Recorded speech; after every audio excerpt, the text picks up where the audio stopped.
दोस्तों, जैसा कि आप जानते हैं हमारे देश में रोज़ नए नए जघन्य अपराध हो रहे हैं। अभी इन दिनों तो जैसे ऐसा मानो लग रहा है अपराधों का बाढ़ आ गया है। आपने देखा है कहीं पर ड्रम, कहीं पर सूटकेस, कहीं पर जिंदा जलाया जाता है, कहीं पर पूरे घर को समाप्त किया जाता है। आए दिन सोशल मीडिया पर, न्यूज़ चैनलों पर, टीवी पर, पत्र पत्रिकाओं में रोज़ ऐसे ऐसे अपराध निकल कर सामने आ रहे हैं जो इंसान को दिल को दहला देते हैं, इनके इंसानियत को शर्मसार करते हैं। ये सब से लड़ने के लिए, आपराधिक प्रवृत्ति के विचारों से लड़ने के लिए हमारे देश में संविधान है। संविधान में अनेक कानून निहित है। उनकी धाराएं हमें गलत कार्य करने के लिए रोकता है। हमें गलत कार्य करने वालों को जेल में डालने का प्रावधान लक्षित करता है, लेकिन फिर भी आए दिन ऐसी घटनाएं हमें सोचने के लिए विवश करती है कि आखिर समाज में अपराधियों में कानून का भय क्यों नहीं है। ऐसा ही एक घटना कर्नाटक के हुबली में घटता है, जहां पर एक 5 साल की अबोध बच्ची को एक अपराधी द्वारा उठाकर दिन में ही ले जाकर उसके साथ जघन्य अपराध किया जाता है, उसका अपहरण किया जाता है, उसके साथ बलात्कार किया जाता है, अंत में उसकी हत्या कर दी जाती है। न यह शर्म की बात है, न हमारे देश के लिए कलंक की बात। और ऐसे ऐसे न जाने कितने अपराध रोज़ हो रहे हैं हमारे समाज में, हमारे देश में। आप लिस्ट निकालेंगे तो एक एक साल में लाख लाख अपराध दर्ज होते हैं, कितने तो होते ही नहीं हैं। ये हमारे लिए, हमारे देश के लिए चिंता के विषय है। दोस्तों नमस्कार, मैं परशुराम सिंह और आप लोग देखना शुरू कर चुके हैं सच का प्रहरी। दोस्तों, आप लोग से रिक्वेस्ट है, मेरे चैनल पर यदि नए आते हैं या मेरा कहानी सुनने में आप लोग को अच्छा लगता है तो मेरे चैनल को सब्सक्राइब किया कीजिए, ताकि मैं आने वाले दिनों में और भी सटीक और सही जानकारी आप लोग तक पहुँचाऊँ और वह जानकारी आसानी से आप लोग तक पहुँच सके। दोस्तों, यह घटना 13 अप्रैल की है। दिन रविवार होता है। एक महिला जो लोगों के घरों में काम करती है, उसका पति पेंटर है, अपने पेंटर पति को काम पर भेजती है। उसके बाद वो खुद लोगों के घरों में, जिनके घरों में अक्सर आपने देखा होगा रोज़मर्रा के कामों के लिए लोग मेड रखते हैं, वो घर के काम करके जाते हैं। आज वो अपनी बच्ची को भी लेकर जाती है।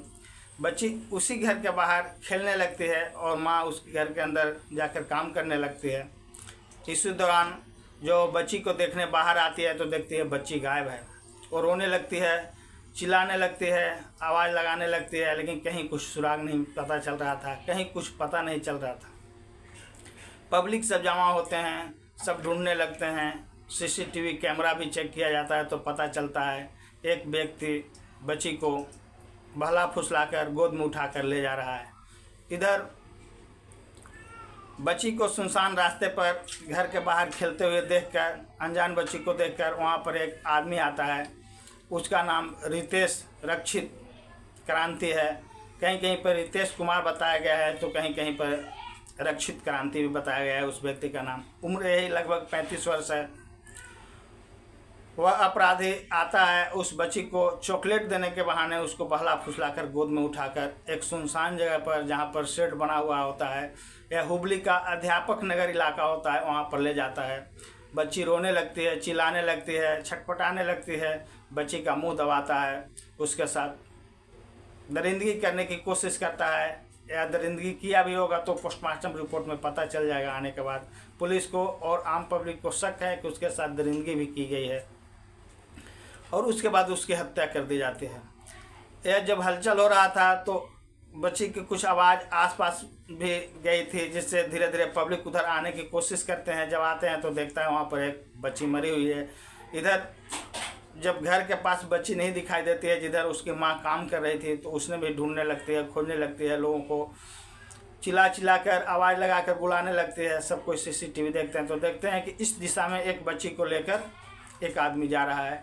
जब उसके घर वाले, उसके आसपास के लोग भी जब उस दिशा में जाते हैं तो वहीं पर पहुंच जाते हैं। वह इलाका वही जगह होता है अध्यापक नगर। हुबली में एक जगह है अध्यापक नगर, वहाँ पर एक शेड में उस बच्ची को गला दबाकर हत्या कर दी गई थी। उसके साथ जघन्य अपराध किया गया था। दोस्तों, अब पुलिस एक्टिव हो जाती है। वहाँ के स्थानीय लोग इस घटना का ज़बरदस्त घोर विरोध प्रदर्शन करने लगते हैं, रोड जाम कर देते हैं, पुलिस चौकी के पास जाकर प्रदर्शन करने लगते हैं। बहुत ओज और जोश के साथ इस घटना का विरोध होता है। पुलिस भी इस घटना को जल्दी जल्दी देख रेख करती है, उस घटना के तह तक जाने की कोशिश करती है। उसके माँ के द्वारा FIR दर्ज की जाती है। वो बताया जाता है कि अज्ञात व्यक्ति मेरे बेटी को उठा कर लेकर गया है। पुलिस उस दिशा में कार्य करने लगती है। वो तमाम इलेक्ट्रॉनिक व्यवस्था के तहत वो जांच पड़ताल करते हैं, कैमरा वगैरह जांच करते हैं, स्थानीय लोगों से पूछताछ करती है, खुफिया एजेंसी लगाती है और लास्ट में उस आरोपी को धर दबोचती है। जब पुलिस उसको पकड़ती है तो पता चलता है यह तो प्रवासी मजदूर है जो बिहार से आकर कर्नाटक के हुबली में 4-5 महीने से काम की तलाश में था। कहीं पर कंस्ट्रक्शन साइट में काम करता था, तो कहीं पर होटल वगैरह में काम करता था। कभी काम नहीं मिलता था तो बैठा भी रहता था। उस दिन भी शायद वो काम की फिराक में घूम रहा था और उस लड़की पर नज़र पड़ती है। उसको चॉकलेट देने के बहाने वह दरिंदा जो इंसान कहलाने के हक नहीं है, उस अबोध बच्ची को उठाता है और ले जाकर उस सुनसान जगह पर उसके साथ दरिंदगी करता है। और बच्ची रो रही थी, चिल्ला रही थी, तो उसको मुंह दबाने के चक्कर में उसका गला दबाकर हत्या कर देती। दोस्तों, यह जघन्य अपराध है। पुलिस अब उसको अरेस्ट कर ही लिया था, फिर उसको सीन को रिक्रिएट करने के लिए और उसको कुछ पेपर वेरिफिकेशन के लिए उसके घर पर लेके आता है और उसके बाद वो जगह पर लेकर जाता है जहाँ से वो अपराधी भागने की कोशिश करता है और पुलिस के ऊपर ही पत्थर चलाने लगता है, जिससे 3 पुलिसकर्मी की गंभीर चोटें आई है और वह हॉस्पिटल में इलाज चल रहा है। पुलिस त्वरित करते हुए पहले तो हवाई फायरिंग करती है, लेकिन वो नहीं रुकता है। फिर उसके ऊपर 2 गोलियां दाग देती है। एक महिला सुरक्षा कर्मी उसके ऊपर 2 गोलियां चलाती है, एक उसके पैर में लगता है। फिर भी जब नहीं रुकता है तो एक गोली उसको पीठ में मारी जाती है और वहीं पर गिर जाता है। पुलिस प्रशासन उसको कैप्चर करती है और उसके बाद उसको हॉस्पिटल में ले जाती है। वहाँ पर इलाज के दौरान उसकी मृत्यु हो जाता है। दोस्तों, जिस समय पुलिस उसको अरेस्ट किया था तो उसके सारे डिटेल्स खंगालने की कोशिश की थी, तो पता चला था वो बिहार का पटना का रहने वाला है और यहाँ पर आकर मजदूरी करता था। दोस्तों, ऐसे जघन्य अपराध हमारे समाज में पनप रहे हैं जो हमें सोचने के लिए विवश करते हैं। आखिर हमारा नैतिक मूल्यों का पतन इस स्तर से कैसे हो रहा है?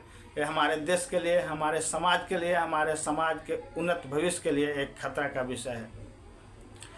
अब चूँकि पुलिस उस घटना के हर एक तह तक जाने की कोशिश कर रही है, वहाँ का जो हुबली का पुलिस आयुक्त हैं N शशि कुमार, उन्होंने इस घटना का विस्तृत विवरण बताया। जो मैंने आपको पहले बताया, वह पटना का रहने वाला अपराधी रितेश रक्षित कुछ दिन पहले यहाँ पर आकर हुबली में मजदूरी करता था और जब बच्ची को अकेला बाहर घर के बाहर खेलते हुए देखता है तो उठाकर ले जाकर उसके साथ बलात्कार जैसे जघन्य अपराध को अंजाम देता है और उसकी गला दबाकर हत्या कर देती है। पुलिस पोस्को एक्ट के तहत उसके ऊपर मुकदमा भी दायर किया था और विभिन्न धाराओं पर मुकदमा दायर किया था और इसी बीच में वो सीन को रिक्रिएट करने के लिए लेके गया था, जहाँ पर अभियुक्त जो था भागने की कोशिश करता है। इस बीच पुलिस का गोली का शिकार होता है। दोस्तों, हमारे समाज में न जाने ऐसे लोग कहाँ से आ जाते हैं जो हमारे देश को कलंकित करने से पीछे नहीं हटते हैं, जो हमारे लिए, हमारे देश के लिए चिंता का विषय है। हमारे देश में ऐसी घटनाओं को अंजाम देने वालों को, दुष्ट प्रवृत्ति लोगों को कहीं कोई जगह नहीं है। हमारे देश में सख्त से सख्त कानून का निर्माण भी हुआ है, लेकिन न जाने क्यों आज अपराध क्या इतना बोलबाला हो रहा है कि अपराधी ऐसे ऐसे जघन्य अपराध, हत्या, बलात्कार, लूटपाट, मार पीट, कुछ भी करने से बाज नहीं आते हैं और धड़ल्ले से घटना को अंजाम देते हैं। जैसे लगता है वो इस देश के निवासी ही नहीं है, यहाँ के कानून के बारे में जानते ही नहीं हैं। ये अपने आप में अफसोसजनक है। आज हमें ज़रूरत है समाज, पुलिस प्रशासन और कानून को एक साथ मिलकर इस पर सोचने की, इस पर मीटिंग करने की। हमारे देश के गणमान्य बड़े बड़े जो नेता लोग हैं, गणमान्य बड़े बड़े पदाधिकारी लोग हैं और सामाजिक संस्थाएं, ये सबको आपस में बैठकर इस बिंदु पर चर्चा करने की ज़रूरत है। और हम कुछ तो अपने स्तर से अपने समाज को उसमें अच्छे विचारों को जन्म देकर सुधार कर, और कुछ पुलिस प्रशासन की सख्त एवं कड़ी रवैया, ईमानदारी पूर्वक कार्य और नेताओं की कर्तव्य निष्ठा से इस पर काबू पाया जा सकता है। आज इस चीज़ की पहल की ज़रूरत है।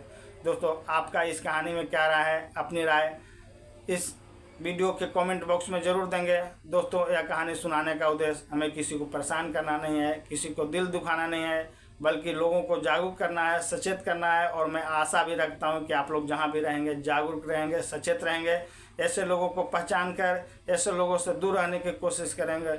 और दोस्तों, जाते जाते मैं आप लोग से रिक्वेस्ट करता हूं, यदि मेरा वीडियो अच्छा लगता है तो मेरे चैनल को सब्सक्राइब किया करें। इसी के साथ जय हिंद, जय